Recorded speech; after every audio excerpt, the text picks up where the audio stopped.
In my view, if the bond issue fails in November, you have to do something, because you're looking at 5, 6, or 7 years with no referendum. And let me throw out to you what I think are 3 options that I would be recommending to you. They need to be studied a bit, flushed out a little bit more, but the basic outline would be this. The high schools are incredibly overcrowded with 2,100 kids approaching 2,200.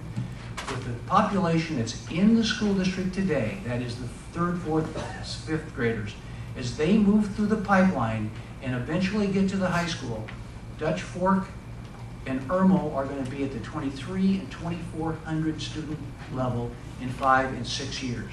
Chapin is a little smaller footprint, but it is going to be growing and growing and growing. And that is not right for those kids. It's not the right environment.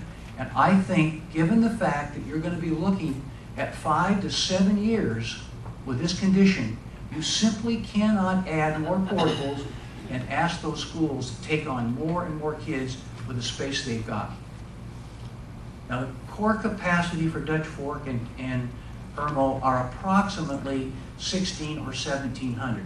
That's with the toilets and restrooms, showers and lockers, gymnasium space, cafeteria, and library. But the basic core of those schools can nicely and adequately handle about 1,600 or 1,700. Chapin High School is less than that, but the proportional footprint is the same. I think what you have to do is put the 3 high schools on a year-round 4-quarter system and take 1/4 of those students out of the school every quarter. And instead of having 22 and 23 and 2,400 kids jammed onto those campuses for the next 7 years while you wait to get a bond issue approved, get the schools down to 1,600. Get Chapin down to 800, 900 or so. And give the students a fair chance to have an education in a space that's right for them. Now, I do not approve of what was done down in the Somerville School District here in South Carolina. They took one giant high school and put the students on a split day. They started at 6 a.m. and went to noon with half their students, and the second half came in at noon and went home at 6 o'clock p.m. Now that is not an acceptable way to run a school or a high school. But a quarter system on a year-round schedule goes on today in Florida and Texas, Georgia, Arizona, New Mexico, California, Colorado, and most of the southern tier states that have experienced this conflict between not enough space and too many kids. It's a proven practice that is actually, it doesn't hurt kids, and it provides for an adequate educational space for them. You cannot just let these schools get bigger and bigger and bigger and say it's okay. You've got to do something about it, and in my view, a 4-quarter year-round schedule will equalize that. It will carry you for 7 years or so until you can get another bond issue passed. There is a consequence for yes, and there is a consequence for no. At the elementary school, and I think this is in the Chapin, Valentine, and Lake Murray attendance area where the growth is, the same principles involved. You have schools that have core capacities of 600 or so, 700 perhaps, and 800 kids and more than that, and more coming over the next 4, 5, and 6 years.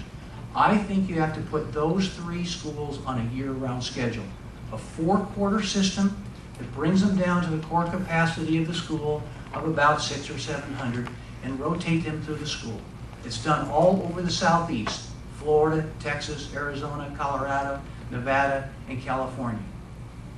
It's not fair to young children to put them into these portables and spread them out and let those schools get bigger. I mean, at what point do you say 1,000 is too many kids in an elementary school? You need to do something about taking care of the education of the students.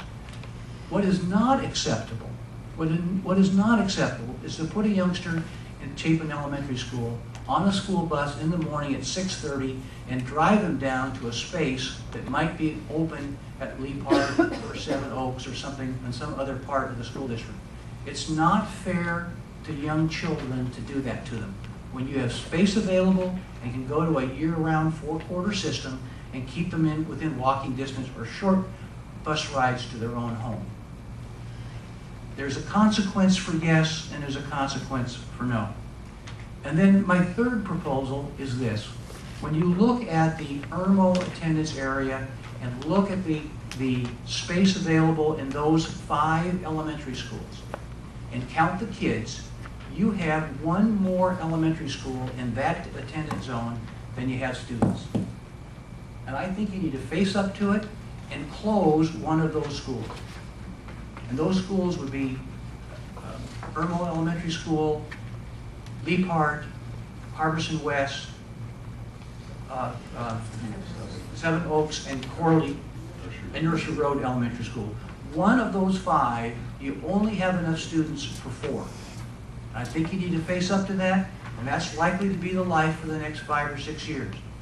Now, I think there is a tremendous opportunity with this one. And let me give you an example. Most of you have not walked on the campus of the Alternative Academy here. I was over there and walked it. These are the most difficult and troubled children in the school district. These young people have had trouble, and they're in the worst facility in the whole school district is the alternative space.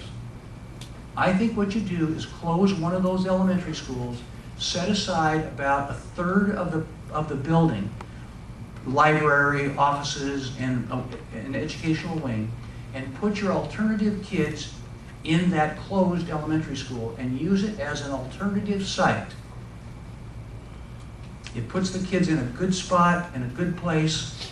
You currently are limited to 65 students or so, but with 16,000 kids in a school district, you really have a need of about 175 to 200. And if they could have a 1/3 of an elementary school, you could raise your capacity to 200 or so and take care of those kids for the next 5, 6, 7 years in that space. The second third of that closed elementary school, I believe, needs to go to some of the district office functions that are in this space. Dr. Boland's department has people spread out all over the school district with portables here in the back.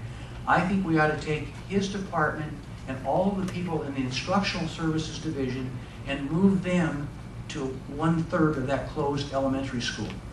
And they can use the classrooms and whatever for offices. There's plenty of space there.